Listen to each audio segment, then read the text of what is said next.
Vai, Rodrigo.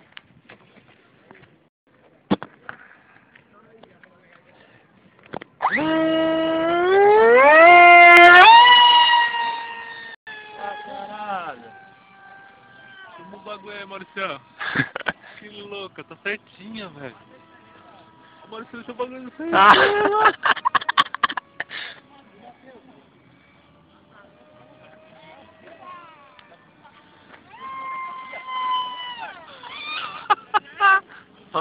Fala aí, Eliel, não deu pra você não, Eliel. A Zia tá uma bosta, Eliel. Tá com pouco comando, viu, Maurício? Mas beleza. Quer botar os... ligar? Eu não tô conseguindo nem enxergar. Aí eu vou abaixar aqui pra filmar. Você nem trimou, velho? Eu nem trimei, velho. Ó, tá jogando um pouquinho pra cá.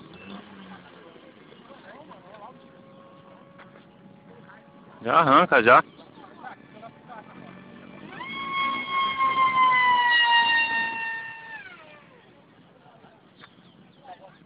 Nossa, mano, o bagulho ficou retinho. Só ficou pesado, Não parece. tem cara de voar essa porra, mano. Só com cara que vai voar, tá ligado? Não tem o que não voar. Ai, Maurício. Não, com a sua era uma zero, cara. Aí. Olha aí, Leão. Não deu não, hein? A Zinha do Maurício vai dar o pau. Ajustar agora, né? Só meter entelagem bonitinha nela. Já era. Lixar. Porque a referência tá um cocô. Uma hora você não vê essa porra. Vou colocar outra bateria depois. Faz um voozinho, mano, que eu penso pousar.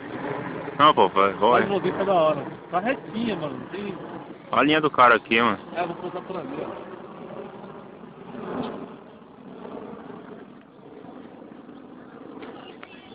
Caralho. Fazer retinha. Pegou?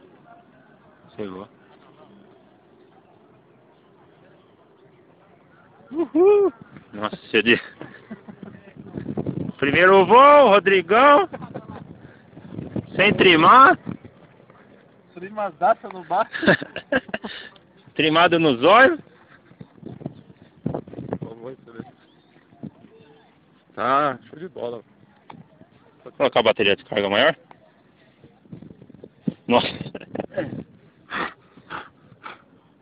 Depois você... Joga uma água.